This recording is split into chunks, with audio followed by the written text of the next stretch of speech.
Today, our foreign exchange reserves has risen to $12.3 billion, the highest in Kenya's history.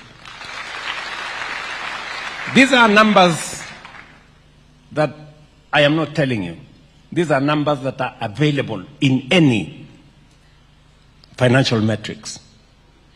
Our economy has grown, and now we have overtaken Ethiopia, we have overtaken Angola. We are now the 6th largest economy in Africa.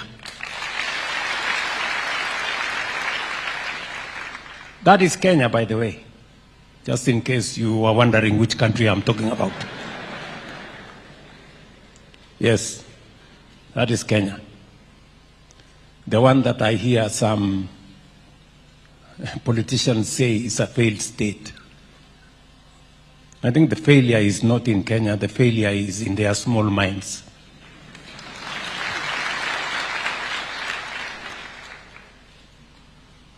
And upon that foundation, we have built the rest of the plan. We have built the rest of the plan. And because I am talking to interns, I am talking to people who've just gotten out of college, out of university. We all know that any country that has made any meaningful development, they have done so by building their human capital.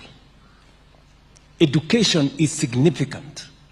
And that is why today, as I talk to these interns, we are giving them an opportunity for you to go and experience in live infrastructure projects, not in simulated environments, in life what you have learned, and to sharpen the skills that you have learned, and to actualize some of the things that you learned in classroom. We have also equally rolled out a whole plan on how to make our education relevant to the requirements of today and the future. We have increased the budget by significant amount from $500 billion in 2022. This year, these members of parliament will tell you, we have a budget of $702 billion for our education sector. Why are we doing that? Because education is important. I see some people try to talk about education. And I want to tell them, in 2022, we had huge challenges in the education sector. We had a chronic shortage of teachers. We had a chronic shortage of classrooms. 21 of our universities were technically insolvent because of funding challenges.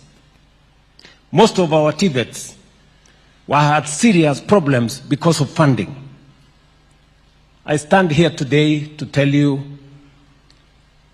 that we have sorted out all those issues. Number one, we have hired, as of this January, 100,000 teachers in the last 3 years.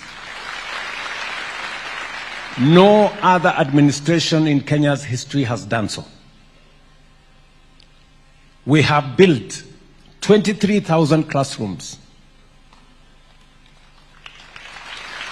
And we have provided resources under our new student-centered model that does not give money to a university. It makes sure that every student is assessed as a student, and we give them scholarships on the basis of need and merit. And ask any vice chancellor today, Ask any vice chancellor. They will tell you they can now pay salaries, they can pay their suppliers, they can even pay taxes, and the universities are getting out of insolvency. That is important. We have presided over two very important transitions when we set up the competence-based education, which I believe in 100%, because we must reform our education so that it is in tandem with the requirements of the future. And when we designed the competence-based education, it was supposed to make sure that education does not just be about formal learning and passing exams and that kind of thing. It was about transferring skills, creating knowledge, and making sure that we prepare our human capital for what is right and what is necessary for us to move Kenya to the next level. Today, exams have ceased being a life and death sentence. You accumulate part of your final result over time. Exams today only account for 60%. 40%, everything else accounts for it. There was a time exams were managed by the police because it was life and death. We have removed the police from managing exams. Exams is part of learning. It must not be a life and death issue.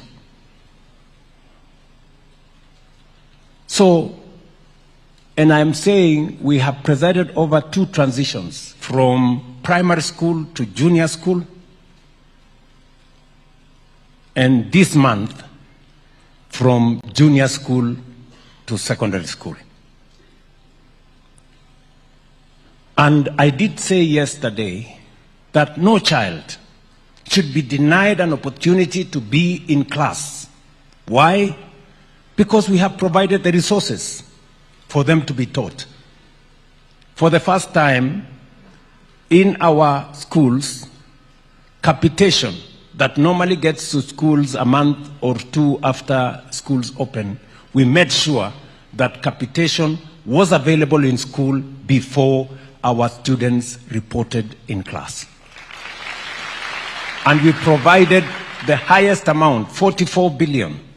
And therefore, if we have provided money for teaching, and we pay the teachers, and we have the classrooms, there is absolutely no reason why anybody would keep our children out of school.